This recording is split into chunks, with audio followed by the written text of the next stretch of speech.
The former FBI Director James Comey being investigated by 3 different federal agencies after critics claimed his now deleted Instagram post called for violence against President Trump. Let's bring in Jonathan Cott, former communications director for Senator Joe Manchin, and Matt Whitlock, the former senior advisor at the National Republican Senatorial Committee. So here's what we're talking about this Friday afternoon, my learned and bearded friends. Here was the post. James Comey posted this. He sees some shells, I guess, on his daily beach walk that spelled out 8647. He said, cool shell formation on my beach walk.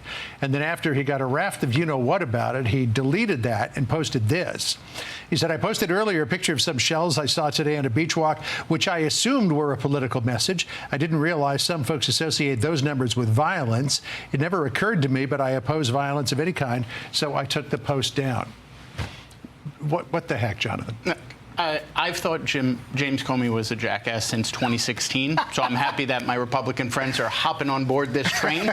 But I'd also point out, you can go on Amazon right now, you can go on multiple MAGA websites and buy an 8646 flag T-shirt. Yeah, but they're not being sold by the former director of the FBI, though they might be. Yeah. Right, but they're being sold by a lot of Trump supporters. This is not a new thing. He is a private citizen. He did something stupid. He also somehow found a shell that said, you know, vote Kamala. I don't know what beach he walks on that all these shells are appearing. The painted beach. Yeah, I've never seen these beaches.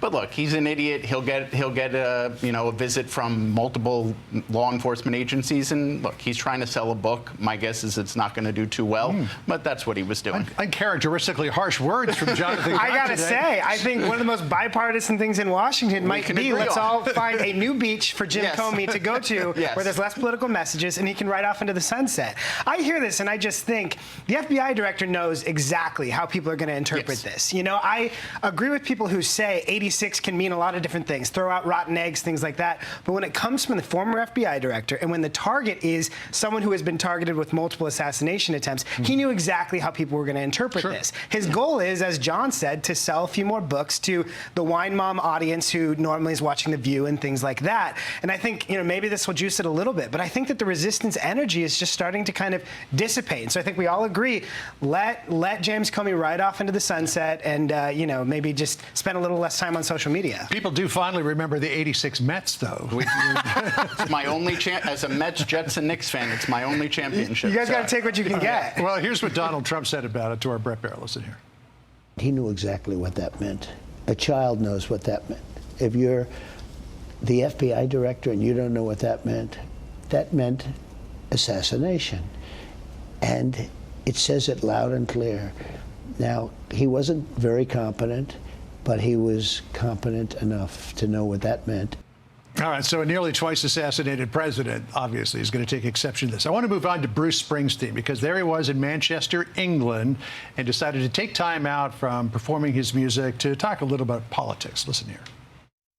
In my home, the America I love, the America I've written about, that has been a beacon of hope and liberty for 250 years, is currently in the hands of a corrupt, incompetent, and treasonous.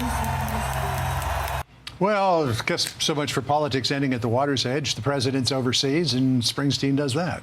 Yeah, look, Bruce Springsteen has been a progressive activist his entire career. I don't think if you listen to his music, Born in the USA, Streets of Philadelphia, We Take Care of Our Own, you would be surprised that he's a Democrat. He performs concerts for every Democratic presidential candidate. So this is where we are. He is speaking out to his audience and telling them how he feels. I think the idea that politics stops at the water's edge ended years ago. Although Kid Rock thinks that that policy should stay in place. Listen to what he said this morning with Steve Doocy. You just kind of laugh it off and go, what's the matter with these people? You know, that they got to be in a foreign country talking junk about, you know, the America we're in right now. It's like you couldn't find something positive to say. Matt?